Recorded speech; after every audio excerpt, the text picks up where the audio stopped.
These protein cinnamon rolls pack 18 grams of protein per roll without the sugar crash or hunger cravings you'll get with your typical cinnamon rolls. Start with a large mixing bowl for mixing the dough. Add 1.5 cups of almond flour. Add half a cup of protein powder. I'm using vanilla whey protein powder for today. Add 1/4 a cup of coconut flour. Add 1/3 a cup of a calorie-free sweetener. I'm using monk fruit here today. Add 2 teaspoons of baking powder. And finally, add 1.5 teaspoons of xanthan gum. Don't skip this, as this will help with the structure due to the lack of gluten in this recipe. Whisk all of your dry ingredients together. Now for the wet ingredients. Add 1 cup of plain Greek yogurt. Crack open and add 2 large eggs. And finally, add 1 teaspoon of vanilla extract. Mix everything together until you've got your dough. Now we'll make the filling. Grab a bowl to mix your ingredients. I already have 3 tablespoons of coconut oil, but you can use butter if you prefer. Add 1/4 a cup of a calorie-free brown sugar sweetener. The one I'm using here is by Wholesome Yum, sweetened with monk fruit and allulose. And finally, add a tablespoon of ground cinnamon. Mix everything together until you have a paste-like consistency. Finally, for the frosting, we'll keep it simple here. Mix together 2 tablespoons of plain Greek yogurt with 2 tablespoons of vanilla protein powder. Once your frosting is mixed, store it in the fridge for now. Preheat your oven on 350 degrees Fahrenheit.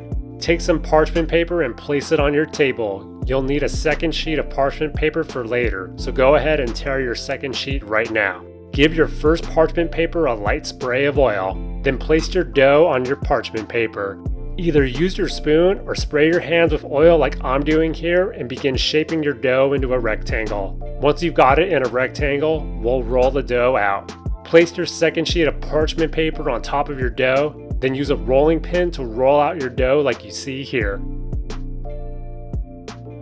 Once you flatten it out a bit, you can gently bring in the edges so it looks closer to a rectangle again. Add your filling on your dough and begin spreading it across until you have an even coating. Now for the tricky part. Gently lift up the dough and begin folding it away from you. It's going to be very delicate due to the lack of gluten, but as long as you are careful and press the dough back together as you roll, you should be fine. Carefully roll the dough away from you and continue to carefully press the dough together if it begins to fall apart. Once you're done rolling, it should look something like you see here. Grab some dental floss and tie it around both of your index fingers. This will make it easier to cut the dough. Score your dough on top with a small mark. This acts as an indicator to help you gauge where to cut from underneath later. We'll want to score this so we end up with 8 pieces like you see here. You can cut them into however many pieces you prefer though. Once you're ready to cut your dough, slide the dental floss underneath the dough and bring it to your indicator mark. Then bring both ends of the floss to the opposite side to create a cut.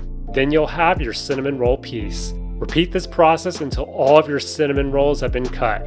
Take out an 8" by 8" baking dish and line it with some parchment paper. Give it a light spray of oil. Place your cinnamon rolls in the baking dish. You should be able to fit all of them together. Bake them on 350 degrees Fahrenheit for 20 to 25 minutes. You'll know they're done when they are lightly golden on top. Once your cinnamon rolls are done baking, remove them from the oven and let them cool for about 10 minutes before applying the frosting on them.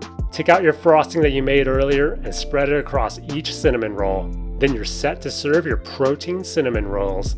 These store well in an airtight container in the fridge for up to 4 days. If you like this video, be sure to check out my other high protein dessert recipes. And if you found this recipe helpful, please like the video and subscribe for more healthy recipes every week.